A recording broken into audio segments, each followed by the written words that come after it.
Hoy comenzamos con la segunda parte del libro de Mario Mendoza, La locura de nuestro tiempo, con 4 historias y nos vamos con la primera, Chinatown. El 6 de noviembre de 1985, un comando de guerrilleros del M-19 se tomó el Palacio de Justicia de Bogotá en la Plaza de Bolívar, en pleno corazón de la ciudad. Ese mismo día, en las horas de la tarde, las fuerzas militares iniciaron una retoma del lugar a sangre y fuego y masacraron todo lo que encontraron a su paso, desde revolucionarios armados hasta rehenes indefensos. Varios empleados de la cafetería del palacio, entre los cuales se encontraba mi hermano gemelo, salieron con vida y alcanzaron a cruzar parte de la plaza hasta la casa del florero. Después, en manos de las fuerzas militares, todos ellos desaparecieron sin dejar rastros. Quedaron algunas pruebas documentales de los camarógrafos de televisión y fotografías de los reporteros que estaban allí montando guardia de día y de noche. En esas pruebas aparecía siempre mi hermano, alto, espigado, con una expresión en el rostro de alguien que sabe que la muerte lo está rozando. No sé cuántas veces a lo largo de los últimos años he visto esas escenas en las cuales él sale escoltado por un soldado que lo acompaña hasta el borde de la carrera séptima, donde otro uniformado lo custodia hasta el interior de la casa del florero, que ese día funcionaba como base de operaciones militares. La escena me abruma, porque tengo la impresión de que el que está cruzando la plaza soy yo y no él, pues ese es mi cuerpo, esa es mi cara también y mis gestos son idénticos a los del hombre que sale con vida entre estertores y lágrimas de alivio. He pasado noches enteras viendo esas tomas, analizándolas, revisándolas, hurgando en ellas para encontrar cualquier dato que me sirva para iniciar una nueva investigación.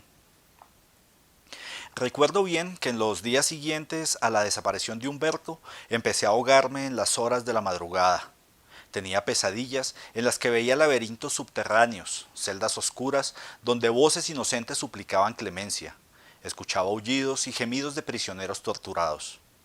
Desde niños, Humberto y yo, como la mayoría de los gemelos, estábamos comunicados, secretamente unidos por ritmos psíquicos que compartíamos como si fuéramos un solo hombre.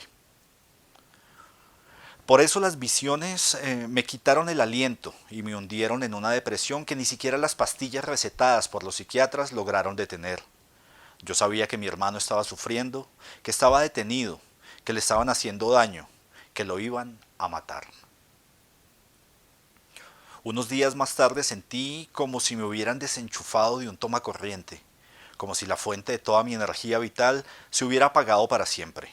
Entonces supe que Humberto acababa de morir, que lo acababan de asesinar. Durante más de 20 años luchamos por hacer justicia en un país donde los hombres del poder están aliados con los que ellos mismos llaman, de manera cínica y siniestra, las fuerzas oscuras. No lo logramos. Ni siquiera fue posible que nos regresaran el cadáver de mi hermano para darle cristiana sepultura, que era lo que más anhelaban mis padres. Enterrar a su hijo y prometerle un próximo encuentro en el más allá. Los militares engañaban, mentían, se hacían las víctimas, manipulaban la justicia a su antojo, enredaban cualquier investigación seria, hasta que nuestros abogados se daban por vencidos y tenían que volver a comenzar. Así, año tras año, lustro tras lustro, década tras década. Y ahora en el año 2007, la Fiscalía General de la Nación anunciaba nuevas pruebas contra los militares, nuevos procesos, reaperturas de algunas de las investigaciones que habían quedado inconclusas. Entre ellas había una muy importante, la declaración de un militar que había participado en las torturas de los empleados de la cafetería del palacio, un hombre de mediana edad que aseguraba que su conciencia lo enjuiciaba por lo que había hecho, que no podía conciliar el sueño y que en consecuencia había decidido escribir un informe, contar todas las atrocidades cometidas y pedir después un refugio político en un país del norte de Europa. En efecto, el hombre en cuestión había escrito unas 15 páginas en una máquina manual y en ellas había confesado la detención de empleados de la cafetería, su posterior traslado al Cantón Norte, las torturas que habían padecido y su ejecución final. Según el testimonio, los habían enterrado en fosas comunes al sur de la ciudad. En la última página, el torturador había firmado con su número de cédula, había autenticado el documento en una notaría y había estampado la huella de su dedo índice derecho. La fiscalía había dado con el hombre en Europa y le había pedido que declarara en el proceso contra los militares, es decir, contra sus antiguos compañeros. El tipo, por medidas de seguridad, se negó a comparecer. No quiso tampoco recibir a dos fiscales delegados de la embajada colombiana del país que lo protegía, pero aceptó viajar a la embajada colombiana en Nueva York y responder a todas las preguntas que los fiscales tuvieran a bien hacerle. Cuando la fiscalía, en mi calidad de representante de los familiares de los desaparecidos, me llamó para informarme de esta entrevista fundamental, les pedí el favor de que le preguntaran al torturador si aceptaba verse conmigo solo unos breves minutos. Mandé un mensaje por internet y la fiscalía se lo rebotó al individuo. La respuesta llegó al día siguiente y me la mandaron a mi buzón. El hombre había escrito: sí, esa cita está pendiente desde hace más de 20 años. La cumpliré para poder morir en paz. Armé viaje en cuestión de días, saqué todos mis ahorros para comprar el pasaje, pedí una licencia en la universidad donde trabajaba y la embajada de los Estados Unidos me otorgó una visa especial. Una semana después, estaba en un hotel de Manhattan, esperando la llamada del hombre para que me confirmara el sitio donde nos íbamos a encontrar y la hora exacta. No salí de la habitación en ningún momento esperando esa llamada. Al fin, a las 7 de la mañana del tercer día sonó el teléfono y una voz masculina muy dulce, como de un abuelo bonachón, me dijo en la línea con un acento colombiano que se había mantenido intacto a lo largo de los años: restaurante Dong Li, en la calle Bowery, muy cerca de Chatham Square, en Chinatown, a la 1 de la tarde, hoy mismo. Y colgó. Alcancé a anotar en un papel los datos y busqué en el mapa del hotel las indicaciones que me acababa de dar. Sí, era relativamente fácil. La plaza y la calle estaban marcadas en el mapa. Decidí caminar hasta el barrio chino para calmar la ansiedad que me embargaba y para conocer en parte la ciudad. Para mí, un profesional de clase media que nunca había tenido dinero para salir de Colombia, estar en Nueva York era como estar en una película. Y Chinatown tenía un director inolvidable, Polanski. Así que crucé Central Park, bordeé la famosa estación de Times Square, pasé al frente de la Catedral de San Patricio en Midtown y me detuve en un bar de Greenwich Village a tomar una cerveza bien helada. Desde la salida del hotel había tenido la sensación de que me seguían, pero decidí que esa impresión era producto de los nervios y no quise obsesionarme con ella. Era comienzos de otoño y todavía quedaban rezagos del verano en el ambiente. Atravesé después Little Italy y recordé que en algunas de sus calles se habían rodado escenas famosas de El Padrino.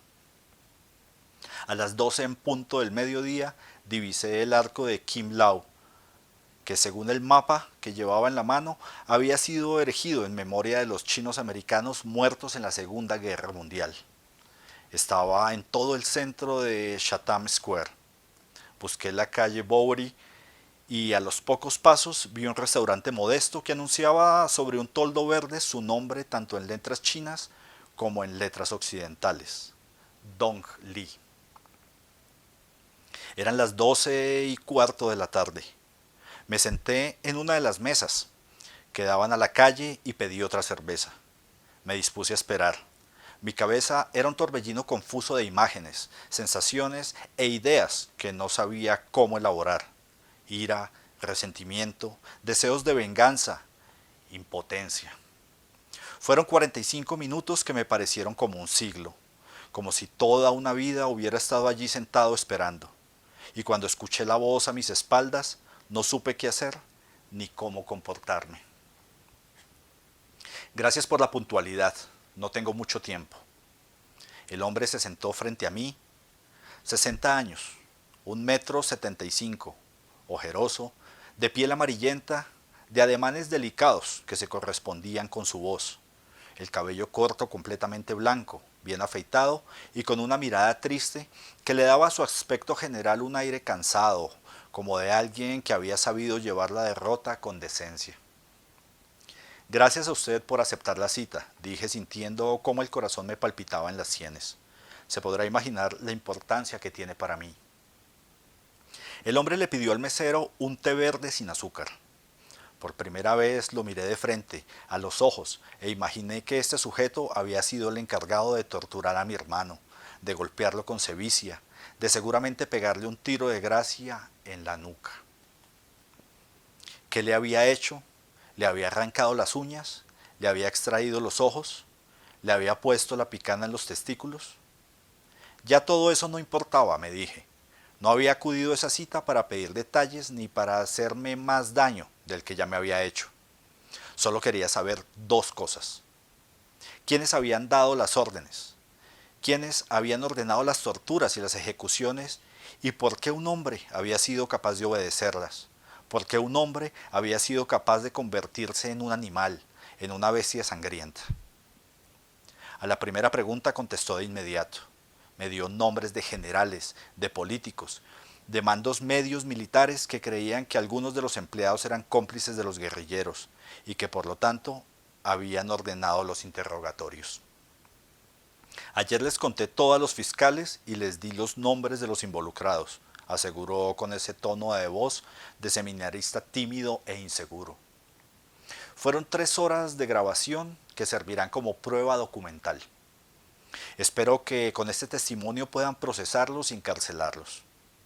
Y cuando le hice la segunda pregunta, se quedó mirando un punto fijo de Chatham Square, como si lo acabaran de hipnotizar, como si estuviera en trance, hundido en una zona profunda de sí mismo donde yo no lo podía alcanzar.